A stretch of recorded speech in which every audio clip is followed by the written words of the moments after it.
Bahujan Samajwadi party ने जिला मुख्यालय पर आगामी नगर निकाय चुनाव के आरक्षण को लेकर धरना प्रदर्शन कर नाराजगी जताई और जिलाधिकारी को ज्ञापन सौंपा।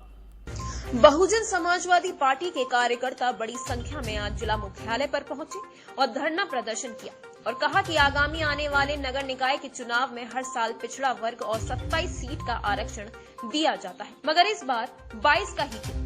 इस निर्णय को बदला जाए और सही तरीके से आरक्षण जारी किया जाए और कहा कि भाजपा के दबाव में आकर अधिकारियों ने गलत आरक्षण की सूची जारी की है, इसे जल्द से जल्द ठीक करा दिया जाए, जिसे लेकर आज हम जिलाधिकारी महोदय को ज्ञापन सौंपने आए हैं और जिलाधिकारी ने आश्वासन दिया है और आपके साथ अन्याय नहीं होगा।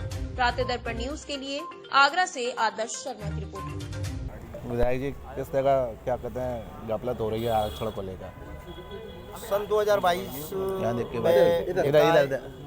2022 में निकाय चुनाव की अधिसूचना जारी करने का रिजर्वेशन का कार्य उत्तर प्रदेश भारतीय जनता पार्टी की सरकार ने किया है।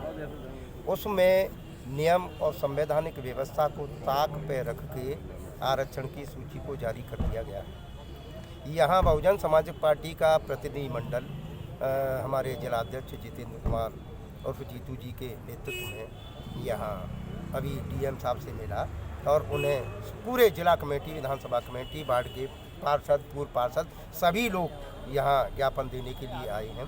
उनको अवगत कराया गया है कि डीएम साहब इतना तो बताओ कि किस नियम के तहत, किस संवैधानिक व्यवस्था के तहत आपने ये आरक्षण यहाँ से भेजा और शासन से आप मंजूर करा के लाए। जहाँ आबादी एससी की बहुत कम है उसको एससी कर दिया गया, जहाँ आबादी सामान्य वर्ग की कम है और उसको एससी कर दिया गया। ये व्यवस्था कहाँ का न्याय है? तो इन सब सारी चीज़ों को लेके हम बहुजन समाज पार्टी के लोग भारत रत्न परम पूज्य बाबा साहब भीमराव अंबेडकर जी द्वारा बनाए गए संविधान पर व्यवस्था रखते हैं और विश्वास रखते हैं, उसके अनुसार चलते हैं।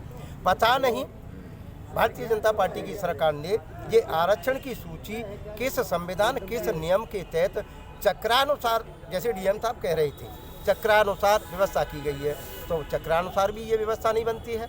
हमने उनको एग्जाम्पल दिया है, हमने उनको वार्डों के नाम तक बताने का काम किया है। डीएम साहब ने हमें पूरी तरीके से आश्वस्त किया है कि आपके साथ अन्याय नहीं होगा और मैं आपने जो लिखा है उसका बारीकी से पठन पाठन करने के बाद शासन को अवगत कराने का काम करूँगा, ये आश्वासन दिया है।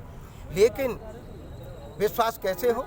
अब 1 दिन में, 2 दिन में, 7 दिन का समय था, समय के अंतर्गत हमने ये जारी किया गया है। इसी तरीके से ओबीसी का आरक्षण, ओबीसी का 27% का आरक्षण है, 27% होना चाहिए, वहाँ 22 ही सीटें दी हैं। एससी का मैंने बता दिया, वहीं सामान्य का बता दिया। पता नहीं किस नियम के तहत आरक्षण के लिए। मैं तो ये स्पष्ट शब्दों में कहना चाहता हूँ कि भारतीय जनता पार्टी ने इस चुनाव को जीतने के लिए अपने अनुसार ही अधिकारियों से ये आरक्षण की व्यवस्था करवाने का काम किया है। जी डॉक्टर साहब, आज के संदर्भ में ज्ञापन दिया है और क्या मांग? आज बहुजन समाज पार्टी जनपद आगरा का प्रतिनिधिमंडल माननीय हमारे एक्स एमएलसी प्रताप सिंह बघेल साहब के नेतृत्व में, हमारे जिलाध्यक्ष जितेंद्र जी के नेतृत्व में, पार्टी के सभी सीनियर साथी और जिम्मेदार पदाधिकारी सभी साथ मिलकर के आज जिलाधिकारी जी को ज्ञापन देने आए हैं। ज्ञापन में मुख्य रूप से आपत्ति ये है कि जो उत्तर प्रदेश सरकार ने नगर निगम को लेकर के आरक्षण की व्यवस्था की है, उस आरक्षण में बहुत कमी है, खामियां हैं। उन खामियों को दूर करने के लिए जिलाधिकारी जी को ज्ञापन दिया है, जिसमें मुख्य रूप से पिछड़े वर्ग की आबादी के हिसाब से जो आरक्षण होना चाहिए वो नहीं हुआ है। 100 सीटें हैं नगर निगम में, 100 में से 27 सीटें पिछड़ा वर्ग की होनी चाहिए, जो कि 22 सीटों का आरक्षण प्रदेश सरकार ने किया है, जो न्यायोचित नहीं है। ये पिछड़ा वर्ग विरोधी सरकार है जो पिछड़ों के अधिकारों पर कुठाराघात कर रही है। उसी के अनुरूप जहाँ पर सीट जैसे कट ऑफ ले है 45 नंबर, उस पर आबादी दलित समाज की बहुत ना के बराबर है, वो एससी सीट कर दी है। एससी सीट की व्यवस्था ये होती है, परम पूज्य बाबा साहब ने संविधान में व्यवस्था लागू की कि जिस वार्ड में, विधानसभा में, लोकसभा में जिस जाति का आरक्षण होगा वो उन जाति के लोगों का नेतृत्व करेगा। जब नेतृत्व करने वालों की संख्या नगण्य होगी और सामान्य वर्ग की संख्या ज़्यादा होगी, तो ऐसे में जनता के साथ न्याय नहीं हो सकता है। वहाँ पर 16,000 की आबादी है, 16,000 के वोटरों में 800 वाले वोटरों को ऐसी सीट कर दी है। तो ऐसी तमाम आपत्तियां हमारे अध्यक्ष जी और माननीय प्रताप सिंह बघेल जी ने जिलाधिकारी जी को और हम सब लोगों ने दी हैं और उनसे उम्मीद करी है कि आप न्यायोचित कार्रवाई करें और जो लोग संविधान के मानने वाले लोग हैं उनको न्याय मिलना चाहिए।